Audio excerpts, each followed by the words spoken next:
Today, we're diving into strategic talent and succession management, a critical approach to ensuring our organization's long-term success.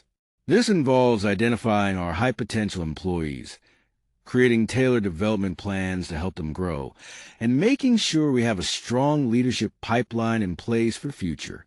Developed by Dr. Jawad Sebaali, this framework is designed to help us secure leadership continuity and maintain competitive advantage.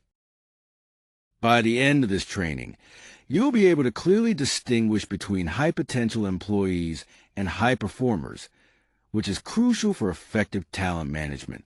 You'll learn how to use structured methods to craft individual development plans that truly support growth.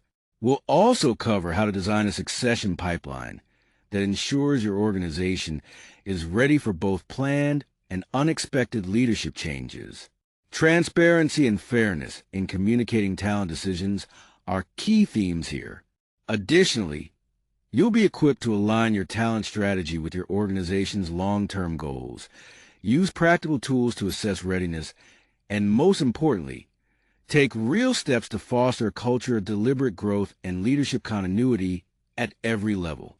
This will set the foundation for sustainable success in your team and organization. So, what exactly is strategic talent management? At its core, it's about identifying, developing, and retaining the people who have the skills and potential to drive your organization's future success. It's more than just performance reviews or occasional promotions. It's a deliberate, ongoing process. This approach is crucial because companies that plan their talent strategy carefully can anticipate leadership gaps, adapt to market changes, and address capability needs before they turn into real problems. Unlike reactive hiring, which can be expensive and disruptive, strategic talent management aligns your people strategy directly with your business goals, making sure the right individuals are ready to step into the right roles exactly when they're needed. Here, we're looking at the difference between talent management and succession planning. Talent management is a broad, ongoing process that covers recruitment, development, engagement, and retention. It applies to the entire workforce and focuses on building capability at all levels over time. On the other hand, succession planning is much more focused. It targets specific individuals for specific critical roles, preparing them to step into key positions to ensure leadership continuity when vacancies arise. These two processes work hand in hand. Talent management builds a talent pool, and succession planning draws from that pool. The most effective organizations treat them as parts of one integrated system, because neither works well in isolation. Succession planning often fails because it's treated as a checkbox exercise, something completed once a year and then forgotten. Many organizations think that just having a list of potential successors is enough, but in reality, that pipeline isn't ready when a key position opens up. The biggest pitfalls include choosing successors based on how long they've been with the company instead of their actual skills and potential. Also, development plans are often too vague or simply never put into action. On top of that, without the meaningful involvement of senior leaders, the whole process can fall flat.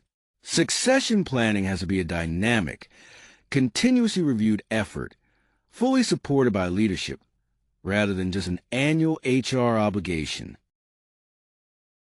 When we talk about high-potential employees, there are three key traits to keep in mind. First is learning agility. These employees absorb lessons quickly from new experiences, missteps, and feedback, adapting without needing things repeated. It's important to note this isn't just about being smart or experienced. Next is aspiration. This goes beyond simple ambition. It's a genuine, sustained desire to take on greater responsibility and make an impact by leading others. Finally, we have engagement. High-potential individuals put in extra effort willingly. They stay present, take initiative, and go beyond their job description when the organization truly needs it. These qualities set the foundation for future leaders. It's important to understand the critical distinction between high potential and high performance. A high performer is someone who consistently excels in their current role. They're reliable, skilled, and deliver solid results. However, that doesn't necessarily mean they have a desire or ability to take on broader leadership roles. On the other hand, high potential individuals demonstrate the capacity to grow into significantly larger roles. They learn quickly, influence others, manage complexity, and show readiness to lead beyond where they are now. Both types of talent are valuable, but the costly mistake is assuming they're the same and making development or promotion decisions based on that assumption. When identifying high potential employees, there are several key tools we use. First is the 9-box grid.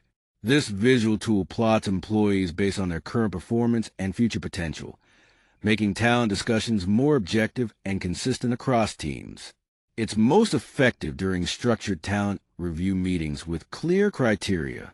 Next, 360-degree feedback gathers insights not just from managers, but also from peers and direct reports. This broad perspective uncovers strengths and blind spots that performance metrics alone might miss. Then we have assessment centers, where candidates go through simulations that reveal how they handle real-world challenges. These are especially valuable for evaluating leadership readiness during important career transitions. Lastly, structured interviews focus on behavioral and situational questions.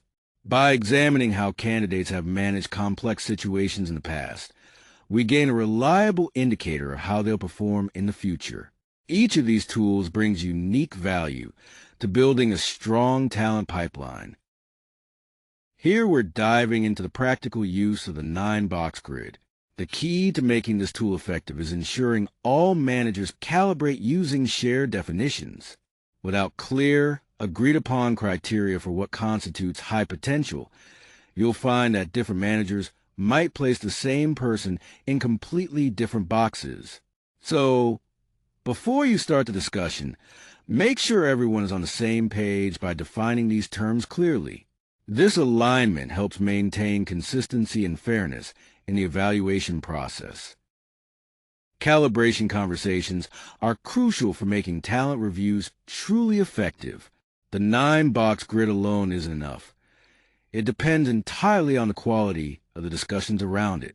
Calibration is where managers come together to review their talent assessments collaboratively, challenge one another's assumptions, and agree on who is ready for the next steps. For calibration to be successful, psychological safety is key. Managers need to feel safe to voice concerns, admit when they're uncertain, and adjust their evaluations without fear of being judged as weak or disloyal. The focus is on achieving accuracy, not just reaching consensus. When done right, calibration helps reduce bias, uncovers hidden talent, and creates a more truthful view of the organization's leadership pipeline. When it comes to talent identification, bias can significantly affect how we evaluate people. One common type is affinity bias, where managers favor those who think or behave like themselves, often without realizing it, which leads to a less diverse talent pool. Another is a halo and horn effect, where a single strong or weak performance can unfairly influence the overall assessment. To combat this, it's crucial to use structured criteria and gather input from multiple reviewers. Recency bias also plays a role. Recent events tend to overshadow a person's longer-term performance, so it's important to take a broader view over time. Finally, visibility bias means employees working remotely or in less obvious roles might be overlooked simply because they aren't seen as often by leadership. Recognizing these biases helps us make much fairer and more accurate talent decisions. An individual development plan, or IDP, is essentially a written agreement between an employee and their manager that clearly defines the skills or experiences the employee needs to grow. It specifies how these will be developed and what success looks like over a set time frame. The key here is that a strong IDP is specific, time-bound, and directly tied to actual work projects or goals. It's not just a wish list or a generic training catalog. Instead, It includes challenging assignments, coaching, regular feedback, and clear milestones to track progress.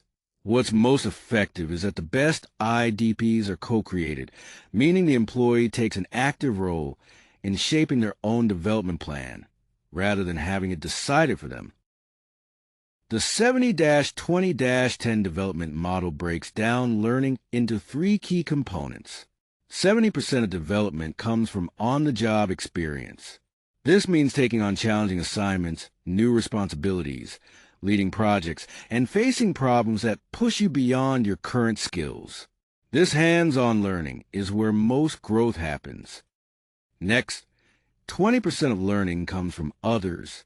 Mentoring, coaching, peer learning, and feedback are essential because they offer guidance based on real experience and help accelerate your development. Interestingly, this approach is often underutilized. Finally, 10% comes from formal training like courses, workshops, and certifications. While important for building foundational knowledge, these programs have the greatest impact when directly connected to your day-to-day work. This model, developed by Lombardo and Eichinger, provides a practical framework to think about how we learn and grow in our careers. Stretch assignments are powerful development tools that challenge individuals beyond their current capabilities. What makes an assignment a stretch is that it places someone in a role or situation that truly tests their limits, involving uncertainty, complexity, or cross-functional influence they haven't faced before. To use stretch assignments effectively, it's important to assign them deliberately, not randomly. Before starting, have a clear conversation about the learning goals. During the assignment, be available for coaching and support. Then, after completion, conduct a structured debrief to connect the experience to their next development steps. Without this thoughtful approach, stretch assignments can either feel overwhelming or fail to deliver real growth. On this slide, we're focusing on the different roles that mentoring, coaching, and sponsorship play in development plans. Mentoring is all about a more experienced colleague sharing their knowledge and perspective, helping someone navigate both career decisions and the organizational landscape. It's relationship-based and often informal, but it works best when both people set clear expectations up front. Coaching, on the other hand, is a more structured and goal-oriented process. It involves conversations designed to help someone work through challenges, explore options, and commit to specific actions. What's important to note is that a coach doesn't need to be a subject matter expert. Instead, the key skills are asking thoughtful questions and really listening actively. Finally, sponsorship is a step beyond mentoring. It's when a senior leader actively advocates for an employee, using their own influence to open doors the employee might not have access to. Unlike mentoring, sponsorship is more about leveraging social capital to create opportunities, not just offering advice. Each of these plays a unique and valuable role in supporting professional growth. Succession planning is all about identifying and preparing internal candidates to step into key leadership roles when they become available. The main goal here is to minimize the organization's reliance on external hires for senior positions and to ensure that the departure of any one person doesn't create a crisis. It's important to remember that critical roles aren't always the most senior ones. A critical role is any position where a vacancy would seriously disrupt operations, client relationships, or strategic goals. So, the very first step in effective succession planning is accurately identifying these crucial roles. When identifying critical roles in your organization, start by mapping out all unique roles. Next, list those that are truly irreplaceable, positions that, if vacant, would significantly disrupt operations. Then, assess the impact of any potential vacancies by evaluating both operational and strategic consequences. It's also important to identify long lead roles, meaning those positions that take a considerable amount of time to fill. Finally, prioritize roles by risk, ranking them based on a likelihood and timeline of vacancy. Remember, not every role needs a succession plan. Focus your energy where the risk of vacancy is highest and where internal readiness matters most, so you can direct development resources for the greatest organizational impact. Here we define successor readiness levels, which help us understand where candidates stand in terms of stepping into key roles. First, we have those who are ready now.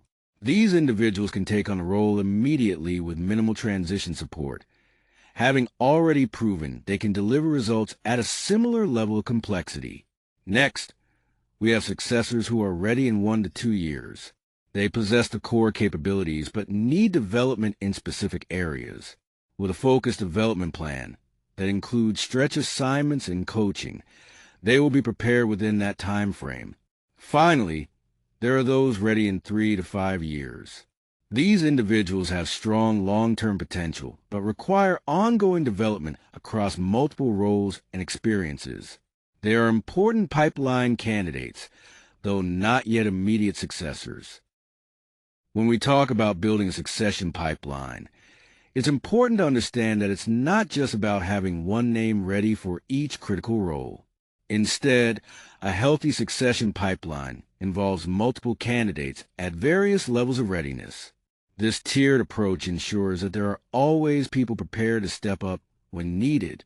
Additionally, these candidates are supported by active development plans, which help them grow and get ready for future responsibilities.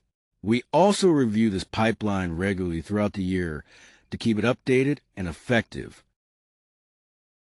The talent review meeting is a crucial, structured conversation among senior leaders designed to evaluate the strength of our leadership pipeline. During this meeting, we assess individual readiness and either confirm or adjust our succession plans. Ideally, this happens at least once a year, with more frequent quarterly check-ins for the most critical roles. In these meetings, we cover several key areas: reviewing succession maps for all essential roles, evaluating the preparedness of identified successors, and spotting anyone who may have been overlooked or underinvested in. We also make sure development plans are actively moving forward. Most importantly, we leave these meetings with clear, documented decisions and commitments, not just observations, to drive meaningful progress before the next review cycle. One common mistake in succession planning is naming only one successor per role. This creates a fragile plan because if that person leaves, declines a role, or isn't ready when needed, the organization ends up back at square one. It's important to have at least 2 viable candidates at different readiness levels to maintain continuity. Another frequent error is keeping the plan secret from successors. Many organizations identify potential successors but don't communicate this to them, which prevents these individuals from preparing adequately and causes confusion during transitions. Being transparent about future roles helps build trust and commitment. Lastly, treating succession as solely an HR task is a problem. When only HR owns succession planning, it lacks the necessary executive support. Succession must be a leadership responsibility, with HR facilitating the process, but the line managers and senior leaders must take ownership of the results. Senior leaders play a crucial role in succession planning, and they are far from being passive observers. They actively shape the talent pipeline by providing development opportunities, offering visibility to emerging leaders, and engaging in honest conversations about their own transition out of their roles. One of the most significant actions a senior leader can take is to identify and invest in their successor's readiness. This means moving beyond the natural instinct to hold on to their position and instead embracing a true sense of responsibility for the organization's future. Those leaders who do this effectively leave a lasting professional legacy. When having transparent succession conversations, it's important to be clear with your successor about their potential future role. Let them know they have been identified as a candidate and give specific details about the time frame, any gaps they need to address, and the development plan you put together. Invite them to take ownership of this plan alongside you. On the other hand, avoid making promises like saying they will definitely get the role. Succession is never guaranteed because circumstances can change. Be honest that their name is in the pipeline and that they will be seriously considered, but the outcome isn't certain. And if someone isn't selected or is removed from the succession plan, handle it with sensitivity. Have a private, respectful conversation explaining what happened, the reasons behind the decision, and what realistic future opportunities could look like. This honest approach helps maintain trust and motivation.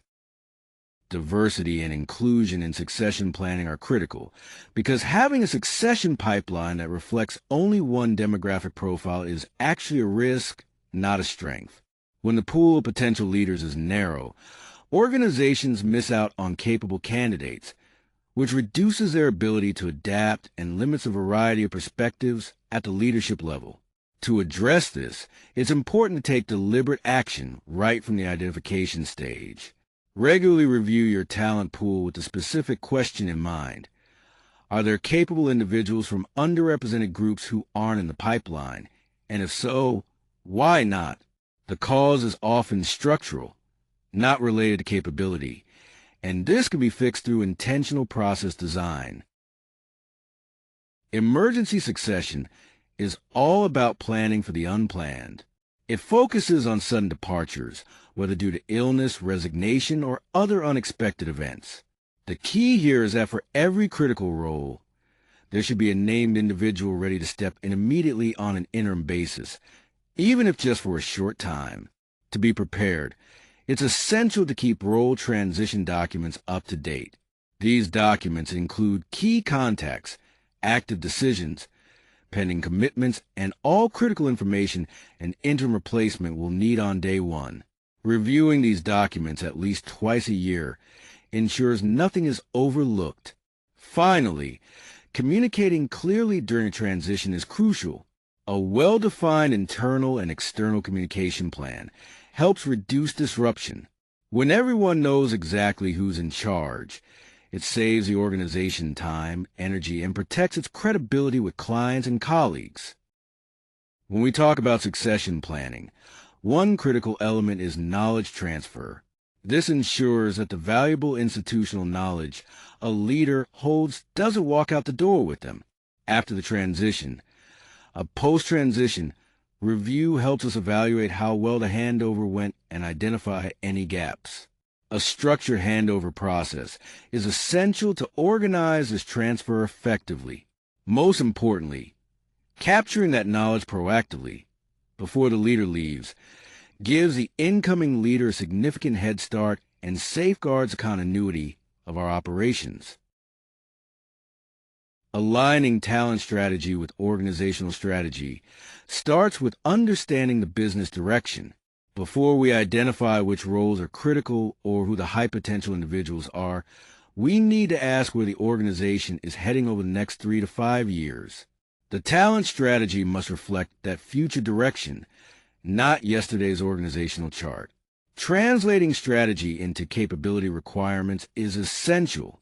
For example, if the organization is expanding into new markets, succession planning needs to include candidates with cultural fluency, client management experience, and regional knowledge. Similarly, if a digital transformation is underway, the talent pipeline must have people ready to lead in that environment. Strategy truly shapes the profile of the future leader you are developing today. When it comes to talent analytics, the key is using data to support your decisions effectively, starting with workforce planning data, tracking role criticality, time to fill for vacancies, and the ratio of internal versus external hires for senior roles gives you a clear picture of how healthy or fragile your talent pipeline is. Moving on to succession bench strength, it's vital to know how many viable successors you have for each critical role, broken down by readiness level. This single number provides an immediate view of your pipeline's health and highlights where urgent investment is needed. Lastly, retention of high potential employees is crucial. Those who don't feel their development is progressing are likely to leave. By tracking their attrition rate separately from overall turnover, you get an early warning system before losses become significant. When it comes to retaining high-potential employees, it's important to understand that they usually know their market value and often receive offers from other companies. If your organization isn't actively investing in their growth, offering meaningful challenges, and recognizing their contributions, they are likely to move on to a place that will. Retention for this group isn't mainly about compensation. Research shows that what truly keeps them engaged are opportunities for career growth, quality management, and having genuine autonomy in their work. Losing these employees after years of investment can be very costly, and in most cases, it's something that can be prevented. Feedback is a powerful development tool, but it works best when done the right way. First, make it specific. Rather than saying, "You need to improve your communication," describe the exact situation, the behavior you observed, and its impact. This kind of specificity is what makes feedback actionable. Next, timing is crucial. Feedback is most effective when delivered close to the event it's about. Waiting months or until an annual review can lessen its value and even feel like an ambush. Also, make feedback two-directional. Invite the person to share their perspective first, which often reveals important information you didn't have and makes the conversation more collaborative and less defensive. Finally, always follow feedback with a clear plan. Define what the person will do differently, what support they might need, and when you'll check back in. Without this, feedback risks being just a moment rather than a true turning point. Creating a development culture means making learning a natural and ongoing part of everyone's work, rather than something that only happens during formal training sessions. In this kind of culture, managers regularly talk with their teams about growth opportunities, and mistakes are seen as chances to learn, not reasons for blame. People feel comfortable admitting what they don't know, which fosters real progress. However, several challenges can get in the way. Development cultures often falter when managers are too busy or focus solely on short-term results, or when they hesitate to invest in their team's longer-term growth. The role of senior leaders is crucial. They set the tone by openly sharing their own development needs, which encourages everyone else to do the same. This openness creates an environment where continuous learning and development can truly thrive. General Electric's Session C process was an annual, company-wide talent review that was personally led by the CEO. Every business unit had to present its talent pipeline, succession candidates, and individual development plans directly to senior leadership, which made the process highly visible and important. What made this effective was the CEO's direct involvement, sending a clear message that talent development was a strategic priority, not just a delegated task. The rigor and accountability embedded in the annual review ensured that every leader was engaged and responsible. Organizations can learn from this model that succession planning only succeeds with strong executive ownership, clear accountability, and consistent annual discipline. This approach also creates a common language around talent that persists beyond any single leader's tenure. When a leader steps into a new role, the first 90 days are crucial because they set the tone for everything that comes next. During this period, there are 5 key actions to focus on: decide, connect, assess, listen, and plan. Research by Watkins shows us that leaders who don't follow a structured transition plan during these early days are much more likely to face struggles or even fail within their first year. That's why it's essential for any succession plan to include a clear 90-day transition guide for every critical role, ensuring a smooth and successful leadership handover. When we talk about talent development, the most powerful factor is the role of the direct manager. It's not the HR programs or the training budget that drives growth, but the everyday choices managers make, like what tasks they assign, how much independence they allow, and whether they take time for coaching conversations. Managers who consistently focus on developing their people build stronger teams, boost engagement, and create a healthier pipeline for future leaders. This success comes from seeing development as a central part of their job, not just an extra task. So, if managers say they don't have time to develop their team, the real issue isn't managing time. It's about what they prioritize. Making development a priority makes all the difference. When individuals move from being individual contributors to managers, this is the most critical transition in a career. The skills that made someone excellent at their own work are very different from those needed to lead others. Unfortunately, many new managers have to figure this out on their own, which can be both tough and costly. As managers progress into senior leadership, the focus shifts from managing tasks and people to shaping the broader direction, culture, and systems of the organization. Senior leaders must learn to influence without direct authority, think long-term, and make decisions even when they don't have all the information. Finally, moving into executive roles brings an entirely new set of challenges. Executives must become comfortable with ambiguity, develop a different relationship with the board and external stakeholders, and represent the organization publicly. At this stage, development often includes executive coaching, building peer networks, and gaining direct exposure to the board. Cross-functional mobility is a powerful development strategy that helps leaders gain a broader perspective by working across different functions. Leaders with this experience build stronger networks and develop a more complete understanding of how the organization creates value. This makes cross-functional mobility one of the most reliable predictors of senior leadership effectiveness. However, organizations often face challenges in implementing this. Business units can be reluctant to release their top talent for rotational roles because it can impact short-term performance.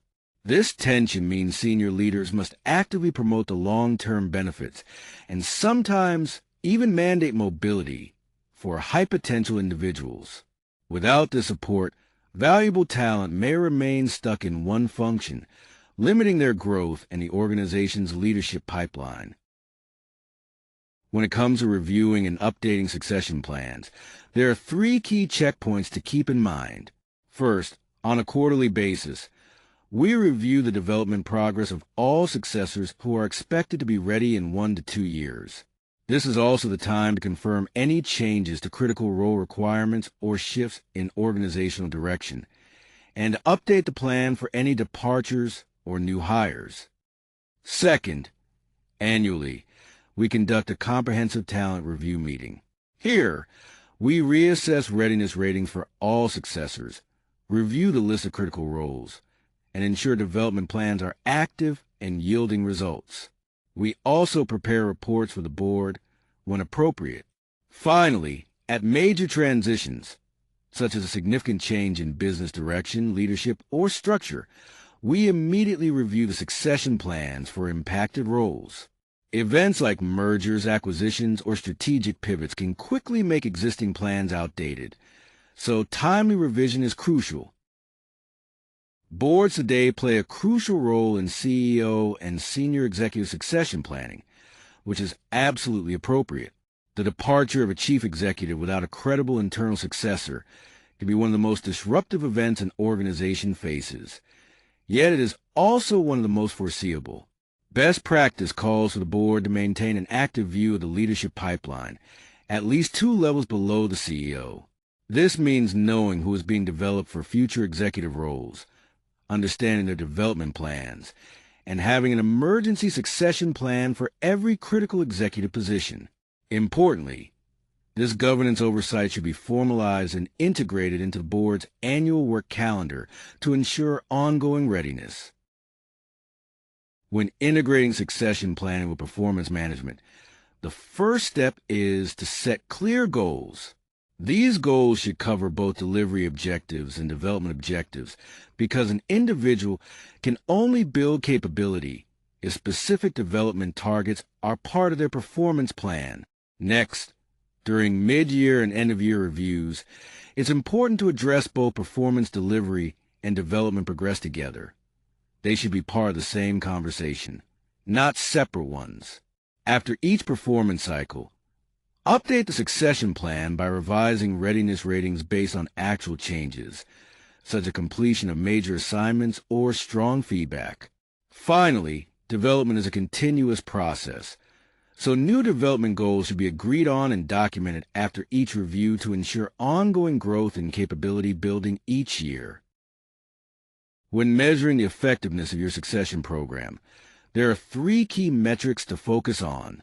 First, aim to have at least 2 viable successors per critical role, each at different readiness levels. Having only one successor creates a single point of failure, which is risky. Second, track your internal fill rate. Ideally, over 60% of senior vacancies should be filled internally. A low rate indicates that development efforts aren't effectively preparing candidates. Finally, consider the time of transition. A smooth succession should happen within about 90 days. Longer transitions may reveal gaps in readiness or insufficient knowledge transfer. Keep in mind, these are illustrative targets to guide your approach. You should tailor them based on your organization's current situation and strategic goals. When making talent decisions, it's crucial to focus on the legal and ethical dimensions. First, consistency and documentation are key. Every decision, whether it's a promotion, development opportunity, or succession nomination, should be backed by clear, objective criteria and properly documented. This not only protects the individual and the manager, but also the organization if a decision is ever questioned. Next, non-discrimination requirements must always be followed.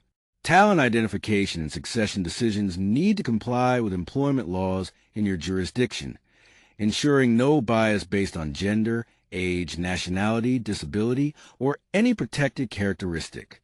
Documenting the criteria and applying them consistently helps maintain fairness and legal compliance. Lastly, data privacy is essential. Succession plans and talent assessments contain sensitive personal information, so it's important to restrict access, store data securely, and comply with relevant data protection laws like GDPR where applicable. This safeguards individuals' privacy and upholds the organization's integrity. A talent philosophy statement is essentially a concise and clear expression of how our organization views people, development, and leadership opportunities. It acts as a guide for both managers and employees, helping set expectations and serving as a reference when talent decisions are questioned. This statement should answer 3 critical questions: how we identify talent, what development opportunities we commit to providing, and what we expect in return from those invested in. Without this written philosophy, talent decisions can seem arbitrary, even if they're not. But having a clear statement helps reduce that perception and builds the trust needed to make succession conversations much smoother. When we talk about technology and talent and succession management, there are a few key tools to consider. First, talent management systems like SAP SuccessFactors, Workday, and Oracle HCM help organizations centralize all talent data, track progress on development plans, and keep succession maps updated, all within a secure environment. However, these platforms deliver the best results when line managers actively use them, not just HR teams. Next, predictive analytics is becoming a powerful feature in some platforms. These analytics can identify early warning signs of employee disengagement or potential turnover. While these signals aren't perfect, they offer a valuable opportunity to start a development or retention conversation before it's too late. Finally, digital learning tools play a crucial role by expanding development programs beyond traditional classrooms. Their impact is significantly greater when the learning content is tailored to individual development plans, rather than being an open catalog without guidance. Together, these technologies can dramatically improve how organizations manage and develop their talent pipelines. Succession planning only works when it has real support from top leaders. If executives aren't genuinely committed, These programs often just become paperwork exercises that don't deliver results. One clear sign of weak commitment is when a leader agrees in theory but won't invest the time for talent reviews or have honest talks about who will succeed them. To gain their commitment, it's important to frame succession planning as a matter of business risk. Show them the serious cost of an unplanned vacancy in a key role, like lost time, money, client dissatisfaction, and team disruption. When leaders see succession planning as essential risk management rather than just HR, their involvement usually increases significantly. When communicating your succession program internally, it's important to start by sharing the overall philosophy, process, and criteria openly. Employees need to understand how talent is identified, what development opportunities are available, and how decisions are made. This kind of transparency builds trust and helps reduce rumors around succession. At the same time, some information must be kept confidential. Individual succession designations, readiness ratings, and the names of successors for specific roles should only be shared on a need-to-know basis. This isn't about secrecy, but rather preventing premature entitlement, unhealthy competition, or awkward situations between current role holders and their potential successors. Finally, it's crucial to have direct, honest conversations between employees and their managers. Every person in the talent pipeline should clearly know where they stand, what's expected of them, and what development support the organization will provide. This dialogue is essential to make the succession plan effective and truly meaningful. When we look at the future of succession planning, the focus is shifting from simply filling positions to developing capabilities. Traditionally, succession planning was about replacing individuals in specific roles. Now, organizations are thinking more about the skills and behaviors they'll need moving forward, building talent pipelines that align with those future needs instead of just the current organizational chart. Another key change is moving from annual, formal talent reviews to continuous development, rather than relying solely on yearly cycles. Companies are embracing frequent, lighter development conversations supported by technology. This approach makes learning an ongoing part of daily work, not just a once-a-year event. It also shifts responsibility from HR alone to line managers and individuals themselves, which means investing in manager skills as much as in talent programs.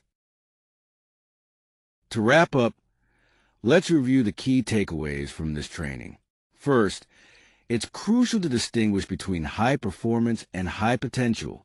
While high performers excel in their current roles, high potential employees have the capacity to take on much more complex responsibilities over time.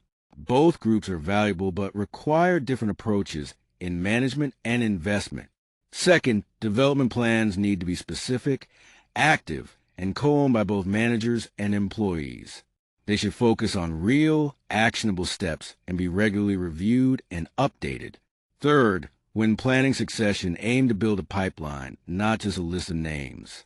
This means having candidates at various readiness levels with active development plans in place, and ensuring senior leaders are involved in the process.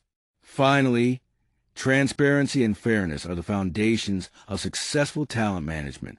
When employees understand how decisions are made and believe those decisions are fair, they're more motivated to engage and stay committed to the organization.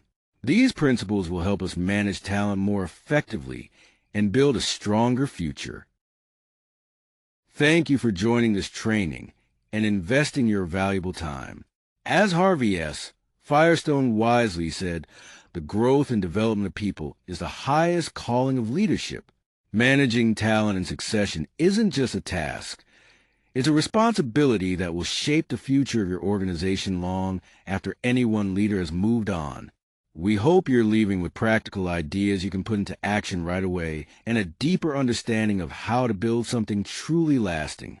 Keep learning, stay curious, and keep supporting the people around you. On this final slide, I want to highlight our key references that underpin the material we've covered. These include foundational books like Lombardo and Eichinger's Career Architect Development Planner and Watkins' The First 90 Days, which offer essential strategies for career and leadership development. We also drew on respected professional and institutional sources, such as the Society for Human Resource Management and the Korn Ferry Institute, providing up-to-date research and best practices in talent management.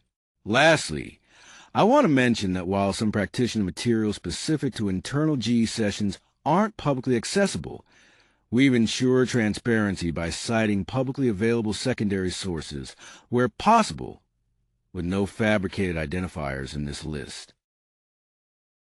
Before we conclude, I want to highlight an important disclaimer. This content is intended strictly for training purposes and internal use only.